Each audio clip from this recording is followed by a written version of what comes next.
Hello students, ਮੈਂ ਰਾਹੁਲ ਤੁਹਾਡਾ ਅੱਜ ਨੈਕਸਟ ਲੈਕਚਰ ਸ਼ੁਰੂ ਕਰਨ ਜਾ ਰਹੇ ਹਾਂ CBT the. CBT stands for chassis body and transmission. ਜਿਵੇਂ ਕਿ ਤੁਹਾਨੂੰ ਯਾਦ ਹੋਵੇਗਾ, ਆਪਾਂ ਜੋ ਲਾਸਟ ਲੈਕਚਰ ਲਗਾਇਆ ਸੀ ਉਹਦੇ ਵਿੱਚ ਬੇਸਿਕ ਇੰਟਰੋਡਕਸ਼ਨ ਕੀਤੀ ਸੀ। ਚੈਸੀ ਕੀ ਹੁੰਦੀ ਹੈ, ਬੋਡੀ ਕੀ ਹੁੰਦੀ ਹੈ, ਟਰਾਂਸਮਿਸ਼ਨ ਕੀ ਹੁੰਦਾ ਹੈ, ਅਤੇ ਡਿਫਰੈਂਟ ਟਾਈਪ ਦੀ ਚੈਸੀ ਬੋਡੀ ਅਤੇ ਟਰਾਂਸਮਿਸ਼ਨ ਵਿੱਚ ਕਿਹੜੇ ਹੋਰ ਯੂਨਿਟ ਆਉਂਦੇ ਨੇ ਉਹਨਾਂ ਦੀ ਮੈਂ ਤੁਹਾਨੂੰ ਸਟੱਡੀ ਕਰਵਾਈ ਸੀ। ਠੀਕ ਹੈ ਜੀ। ਆਈ ਥਿੰਕ ਤੁਸੀਂ ਉਹਨਾਂ ਨੂੰ ਗੋ ਥਰੂ ਕਰ ਲਿਆ ਹੋਵੇਗਾ। ਮੈਂ ਤੁਹਾਨੂੰ ਬੁੱਕ ਦੀ PDF ਫਾਈਲ ਵੀ ਸੈਂਡ ਕਰ ਦਿੱਤੀ ਸੀ, ਕਿਉਂਕਿ ਬੱਚਿਆਂ ਕੋਲ ਘਰ ਬੁੱਕਸ ਅਵੇਲੇਬਲ ਨਹੀਂ ਹੋਣਗੀਆਂ ਤਾਂ ਤੁਸੀਂ ਉਹਨੂੰ ਸਟੱਡੀ ਕਰ ਲੈਣਾ ਹੈ। ਸਟਿਲ ਜੇ ਤੁਸੀਂ ਜ਼ਿਆਦਾ ਨੌਲੇਜ ਗੇਨ ਕਰਨਾ ਚਾਹੁੰਦੇ ਹੋ ਤਾਂ ਗੂਗਲ ਯੂਜ਼ ਕਰਨਾ, ਇੰਟਰਨੈਟ ਜਾਣਾ, ਗੂਗਲ ਕਰਨਾ, ਉੱਥੇ ਤੁਹਾਨੂੰ ਹੋਰ ਉਹਦੇ ਬਾਰੇ ਵਿੱਚ ਐਕਸਟਰਾ ਨੌਲੇਜ ਮਿਲ ਜਾਵੇਗੀ। ਠੀਕ ਹੈ ਜੀ। ਅੱਜ ਆਪਾਂ ਅੱਗੇ ਸ਼ੁਰੂ ਕਰਨ ਜਾ ਰਹੇ ਹਾਂ ਆਪਣਾ ਨੈਕਸਟ ਟੋਪਿਕ, ਜੋ ਕਿ ਹੈ ਕਲਚ। ਹੁਣ ਜੋ ਕਲਚ ਚੈਪਟਰ ਦਾ ਨਾਮ ਹੈ, ਕਲਚ ਤੁਹਾਡਾ ਟਰਾਂਸਮਿਸ਼ਨ ਦੇ ਵਿੱਚ ਆ ਜਾਵੇਗਾ। ਠੀਕ ਹੈ ਜੀ। ਟਰਾਂਸਮਿਸ਼ਨ ਸਿਸਟਮ ਤੁਹਾਨੂੰ ਯਾਦ ਹੋਵੇਗਾ, ਆਪਾਂ ਗੱਲ ਕੀਤੀ ਸੀ ਕਿ ਜੋ ਉੱਥੇ ਮਕੈਨੀਕਲ ਪਾਵਰ ਪ੍ਰੋਡਿਊਸ ਹੋ ਰਹੀ ਹੈ, ਆਪਾਂ ਉਹਨੂੰ ਵਹੀਕਲ ਨੂੰ ਟਰਾਂਸਫਰ ਕਰਨਾ ਹੈ ਸੋ ਦੈਟ ਵਹੀਕਲ ਆਪਣਾ ਮੂਵ ਕਰ ਸਕੇ। ਇਹ ਸਭ ਆਪਣਾ ਟਰਾਂਸਮਿਸ਼ਨ ਸਿਸਟਮ ਦੇ ਅਕੋਰਡਿੰਗ ਚੱਲਦਾ ਹੈ, ਆਪਾਂ ਪਾਵਰ ਟਰਾਂਸਫਰ ਕਰਦੇ ਹਾਂ। ਠੀਕ ਹੈ। ਦੇਖੋ ਇੱਥੇ ਕੀ ਲਿਖਿਆ ਹੈ ਟਰਾਂਸਮਿਸ਼ਨ ਦਾ, ਦੁਬਾਰਾ ਡੈਫੀਨੇਸ਼ਨ ਉਹੀ ਆਏਗੀ ਜੋ ਆਪਾਂ ਫਸਟ ਚੈਪਟਰ ਦੇ ਵਿੱਚ ਪੜ੍ਹ ਕੇ ਆਏ ਹਾਂ। Transmission in context of automobiles means the transfer of power from crankshaft to road wheels। Means ਕੀ ਹੋਇਆ, ਕਹਿੰਦੇ ਟਰਾਂਸਮਿਸ਼ਨ ਦਾ ਮੀਨਸ ਕੀ ਹੈ ਇੱਥੇ, ਪਾਵਰ ਨੂੰ ਟਰਾਂਸਫਰ ਕਰਨਾ ਕ੍ਰੈਂਕਸ਼ਾਫਟ ਤੋਂ ਰੋਡ ਵੀਲਸ ਨੂੰ। ਕ੍ਰੈਂਕਸ਼ਾਫਟ ਦੇ ਉੱਪਰ ਪਾਵਰ ਤੁਹਾਡੀ ਹੈ ਜੋ ਪ੍ਰੋਡਿਊਸ ਹੋਈ ਹੈ, ਤੁਸੀਂ ਉਹਨੂੰ ਵੀਲਸ ਨੂੰ ਟਰਾਂਸਫਰ ਕਰਨਾ ਹੈ। ਓਕੇ। ਦੈਨ ਅੱਗੇ ਦੇਖੋ, the transmission system is the mechanism which transmit power from crankshaft of engine to the road wheels. ਉਹੀ ਲਾਈਨ ਦੁਬਾਰਾ ਰਿਪੀਟ ਕਰ ਦਿੱਤੀ ਹੈ, ਐਲੈਬੋਰੇਟ ਕਰ ਦਿੱਤਾ ਥੋੜ੍ਹਾ ਜਿਹਾ। ਬਸ ਕੀ ਕਿਹਾ ਇਹਨਾਂ ਨੇ ਕਿ ਜੋ ਪਾਵਰ ਤੁਹਾਡੀ ਇੱਥੇ ਪ੍ਰੋਡਿਊਸ ਹੋਈ ਹੈ ਉਹਨੂੰ ਤੁਸੀਂ ਕ੍ਰੈਂਕਸ਼ਾਫਟ ਤੋਂ ਵੀਲਸ ਨੂੰ ਟਰਾਂਸਫਰ ਕਰ ਰਹੇ ਹੋ, ਉਹ ਤੁਹਾਡਾ ਟਰਾਂਸਮਿਸ਼ਨ ਸਿਸਟਮ ਦੇ ਅੰਡਰ ਆ ਜਾਂਦਾ ਹੈ। ਠੀਕ ਹੈ ਜੀ। ਹੁਣ ਇੱਕ ਜੋ ਟਰਾਂਸਮਿਸ਼ਨ ਸਿਸਟਮ ਹੈ, ਇਹ ਤੁਹਾਡੇ ਵਾਸਤੇ ਇੱਥੇ ਤੁਹਾਨੂੰ ਗੁੱਡ ਚਾਹੀਦਾ ਹੈ, ਚੰਗਾ ਹੋਣਾ ਚਾਹੀਦਾ ਹੈ। ਤਾਂ ਇਹਦੇ ਲਈ ਕੁਛ ਰਿਕੁਆਇਰਮੈਂਟਸ ਨੇ, ਕੁਝ ਜ਼ਰੂਰਤਾਂ ਨੇ, ਉਹ ਜ਼ਰੂਰਤਾਂ ਹੀ ਇੱਥੇ ਅੱਗੇ ਦਰਸਾਈਆਂ ਗਈਆਂ ਹਨ। ਦੇਖੋ ਜੀ, ਫਸਟ ਪੁਆਇੰਟ ਦੇਖੋ, ਟੌਪਿਕ ਦਾ ਨਾਮ ਕੀ ਹੈ, requirements of a transmission system. Means ਇੱਕ ਟਰਾਂਸਮਿਸ਼ਨ ਸਿਸਟਮ ਨੂੰ ਪ੍ਰੋਪਰਲੀ ਵਰਕ ਕਰਨ ਲਈ ਕੀ ਕੁਛ ਚਾਹੀਦਾ ਹੈ। ਦੇਖੋ ਕੀ ਲਿਖਿਆ ਇੱਥੇ, ਫਸਟ ਪੁਆਇੰਟ ਦੇਖੋ, there should be mechanism to connect or disconnect the engine to transmission system. Means ਇੱਥੇ ਇੱਕ ਇਹੋ ਜਿਹੇ ਮੈਕੈਨਿਜ਼ਮ ਦੀ ਜ਼ਰੂਰਤ ਹੈ ਜੋ ਕਨੈਕਟ ਡਿਸਕਨੈਕਟ ਹੋ ਸਕੇ, ਜੁੜ ਸਕੇ, ਅਟੈਚ ਹੋ ਸਕੇ ਅਤੇ ਡੀ ਅਟੈਚ ਹੋ ਸਕੇ, ਜਿਵੇਂ ਤੁਹਾਡੀ ਰਿਕੁਆਇਰਮੈਂਟ ਹੈ। ਇੱਥੇ ਇਹ ਕੰਮ ਕਲਚ ਪਰਫੋਰਮ ਕਰਦੇ ਨੇ। ਤੁਹਾਨੂੰ ਯਾਦ ਹੋਵੇਗਾ ਫਸਟ ਚੈਪਟਰ ਦੇ ਵਿੱਚ ਤੁਹਾਨੂੰ ਮੈਂ ਕਲਚ ਬਾਰੇ ਪੜ੍ਹਾਇਆ ਸੀ, ਤਾਂ ਆਪਾਂ ਉੱਥੇ ਦੇਖਿਆ ਸੀ ਕਲਚ ਦਾ ਮੇਨ ਫੰਕਸ਼ਨ ਕੀ ਹੁੰਦਾ ਹੈ, ਟੂ ਅੰਗੇਜ ਔਰ ਡਿਸਅੰਗੇਜ। ਇਹ ਦੋਵੇਂ ਕੰਮ ਕਰਦਾ ਹੈ, ਅੰਗੇਜ ਵੀ ਹੁੰਦਾ ਹੈ, ਡਿਸਅੰਗੇਜ ਵੀ ਹੁੰਦਾ ਹੈ। ਠੀਕ ਹੈ। ਅੱਗੇ ਦੇਖੋ, there are two reasons for this. Firstly, engine have to freely to develop high starting torque. ਪਹਿਲਾਂ ਆਪਾਂ ਡਿਸਅੰਗੇਜ ਰੱਖਾਂਗੇ ਤਾਂ ਕਿ ਉੱਥੇ ਕੀ ਆ, ਹਾਈ ਪਾਵਰ ਪ੍ਰੋਡਿਊਸ ਹੋ ਸਕੇ, ਹਾਈ ਟਾਰਕ ਪ੍ਰੋਡਿਊਸ ਹੋ ਸਕੇ। Secondly, disengagement of engine. ਦੇਖੋ engine as per with the transmission is needed while changing gear. ਹੁਣ ਜੋ ਤੁਸੀਂ ਗੇਅਰ ਚੇਂਜ ਕਰ ਰਹੇ ਹੋ ਤਾਂ ਉੱਥੇ ਕੀ ਹੈ, ਤੁਹਾਨੂੰ ਉਹਦੇ ਅਕੋਰਡਿੰਗ ਹੀ ਪ੍ਰੋਪਰਲੀ ਫੰਕਸ਼ਨ ਕਰਨਾ ਪੈਂਦਾ ਹੈ। ਤਾਂ ਉੱਥੇ ਆਪਾਂ ਕੀ ਕਰਦੇ ਹਾਂ, ਉਹਨੂੰ ਡਿਸਅੰਗੇਜ ਕਰਵਾਉਂਦੇ ਹਾਂ। ਠੀਕ ਹੈ। ਅਤੇ ਅੰਗੇਜਮੈਂਟ ਡਿਸਅੰਗੇਜਮੈਂਟ ਪ੍ਰੋਪਰਲੀ ਹੋ ਸਕੇ ਉੱਥੇ, ਇਹ ਇਹਦੀ ਸਭ ਤੋਂ ਪਹਿਲੀ ਰਿਕੁਆਇਰਮੈਂਟ ਆ ਗਈ। ਉੱਥੇ ਪ੍ਰੋਪਰ ਮੈਕੈਨਿਜ਼ਮ ਹੋਣਾ ਚਾਹੀਦਾ ਹੈ। ਠੀਕ ਹੈ ਜੀ।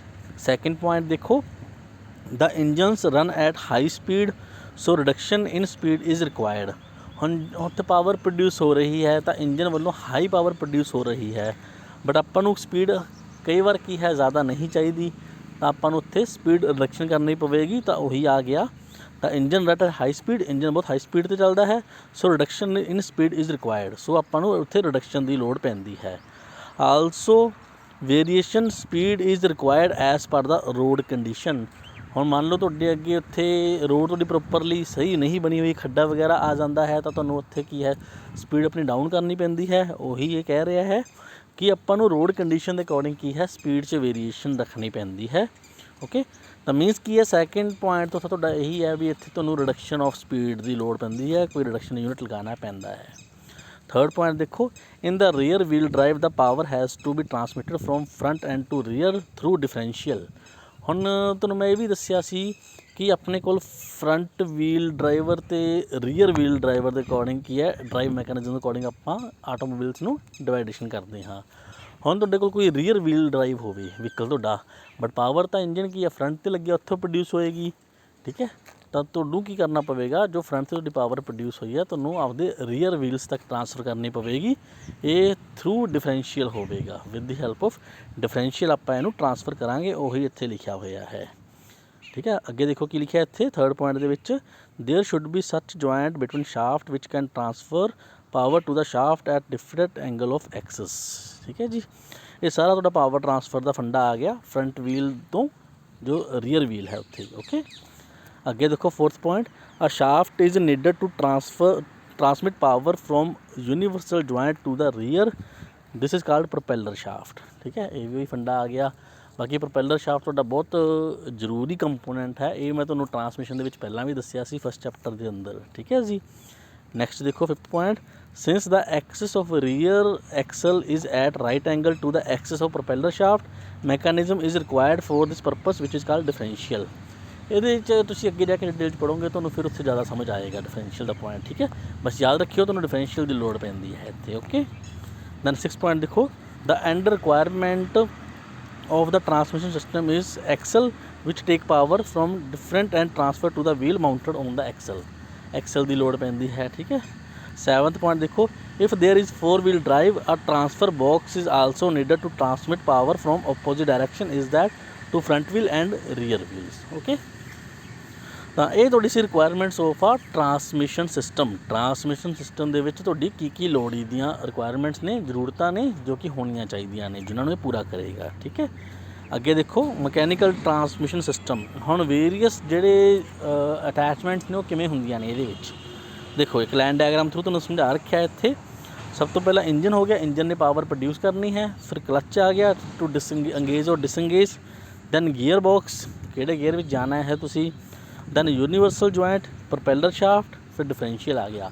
ठीक है, ये जो है यूनीवर्सल जॉइंट प्रोपेलर शाफ्ट, ये तुहाडे फ्रंट व्हील तो रीयर व्हील तक डिफरेंशियल तक पावर ट्रांसमिट करने के काम आउंदे ने। डिफरेंशियल तो बाद की आ गया, रीयर व्हील आ गया, ड्राइव एक्सल आ गया तो रीयर व्हील फिर आ गया। ठीक है ना, मीनस डिफरेंशियल ने इत्थे पावर ट्रांसफर कर देनी है व्हील्स नूं। ओके, देखो ये सी power flow diagram in rear wheel. ये रीयर व्हील सी क्योंकि आप रीयर व्हील नूं ही इत्थे सप्लाई करनी सी। ठीक है ना, सो दैट इनू आपां करने है रीयर व्हील ड्राइव। ओके, हुण तुहाडे कोल 4 व्हील ड्राइव की डायग्राम आ गई नीचे देखो। ठीक है ना, ये देखो हुण जो फस्ट डायग्राम सी इह की है तुहानूं फ्रंट व्हील नहीं दिखाए गए सी। ठीक है, बट ये 4 व्हील ड्राइव है, सारे व्हील्स नूं आपां ड्राइव देना है तो इत्थे फ्रंट व्हील भी आ जाएंगे। देखो फ्रंट व्हील आ गए, एक differential, propeller shaft, universal joint, transfer case आ गया, इंजन क्लच, गियर बॉक्स आ गया। ठीक है ना, आ रीयर व्हील वाले आ गए सारे। मीन जो रीयर व्हील दे विच अटैचमेंट सी उही इत्थे फ्रंट दे विच एक्सट्रा आ जाणगीਆਂ, याद रखना तुहानूं सौखा रहेगा। ठीक है ना, ओके, इहनूं ध्यान नाल देख लेना, बाकी मैं तुहानूं इहदी PDF सेंड कर दूँगा, उत्थों तुसीं डिटेल च इहनूं कर सकते हो। ओके, अगे देखो कंपोनेंट ऑफ ट्रांसमिशन सिस्टम। हुण उही जो उपर तुसीं कंपोनेंट देख के आए हो सारे इत्थे 1 बाय 1 उही लिखे हुए होणगे। देखो फस्ट ऑफ ऑल देखो क्लच यूनिट आ गया, दैन गियर बॉक्स आ गया, then transfer case, then universal joint, propeller shaft, differential unit, drive axles, driving wheels and tires। ये सारे ट्रांसमिशन सिस्टम के कंपोनेंट ने, इन्होंने आप फस्ट चैप्टर के अंदर भी पढ़िया सी ते इत्थे भी तुहानूं हुण मैं उपर डायग्राम विच 1 बाय 1 शो किए ने कि ये किहड़े ने अपने कोल। ओके, हुण तुसीं पहलां इत्थे पढ़िया सी रिक्वायरमेंट्स की इहदियां रिक्वायरमेंट्स ने, जरूरतां की ने। हुण इत्थे की काम करेगा ट्रांसमिशन सिस्टम, देखो ये आ गया फंक्शनस ऑफ ट्रांसमिशन सिस्टम। ठीक है, पहला देखो, it provide मीनस of smooth engagement and disengagement between engine shaft and the remaining transmission system. वही गल आ गई इत्थे एंगेजमेंट डिसएंगेजमेंट वाली। क्लच ने की करना, एंगेजमेंट डिसएंगेजमेंट करवानी है प्रॉपरली इंजन शाफ्ट की बाकी ट्रांसमिशन सिस्टम के नाल। सैकेंड पॉइंट देखो, it helps in changing speed of drive wheels and thereby the vehicle. ये तुहाडा गियर सिस्टम आ गया है। ठीक है ना, जो तुहाडी स्पीड चेंज होनी है वो इत्थे होएगी। थर्ड देखो, it help in reversing the direction of drive wheels for reversing the vehicle. जो तुसीं व्हीकल नूं बैक डायरैक्शन दे विच लेके आना है तो इत्थे रिवर्सिंग वाला फंक्शन हो गया, ये तुहाडा ट्रांसमिशन सिस्टम परफॉर्म करेगा।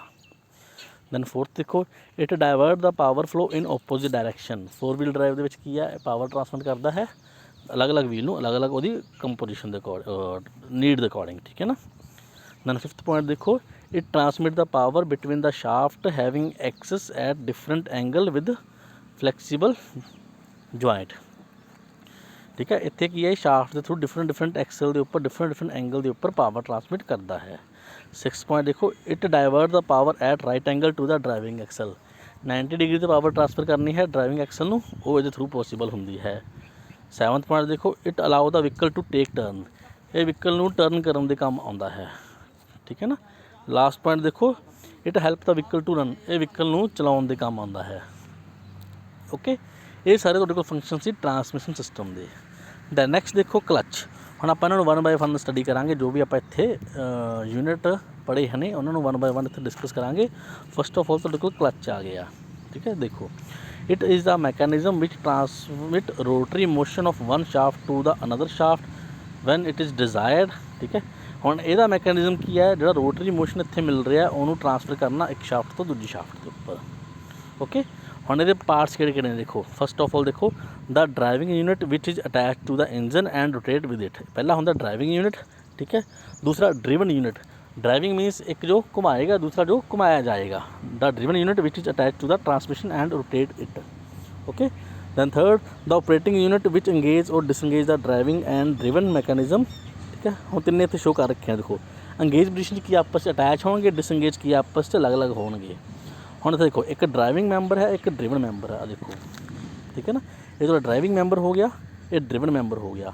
ड्राइविंग मैंबर चलाएगा, ड्रिवन मैंबर जिन्होंने चलाया जाएगा, तो उपर ऑपरेटिंग मैंबर हो गया तुहाडा, ठीक है जी। आ 3 यूनिट तो मिलके ही तुहाडा इत्थे क्लच दा सिस्टम बनया हुंदा है। ये एंगेज पोजीशन आ गई, जिस विच आपस में अटैच ने।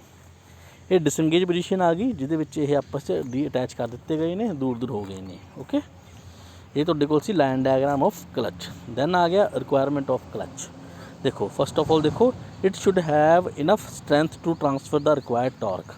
स्ट्रेंथ ये होनी चाहिए है रिक्वायर्ड, ताकि टॉर्क को वधिया ट्रांसफर कर सकें easily. The clutch facing should have good coefficient of friction.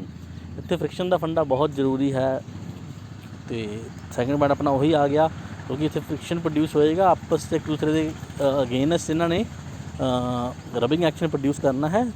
जो कोफिशिएंट ऑफ फ्रिक्शन है वो इत्थे वधिया होना चाहिए है। It should be easy to engage and disengage. Easily engage हो जान तो डिसंगेज हो जान। It should be able to maintain friction at high temperature.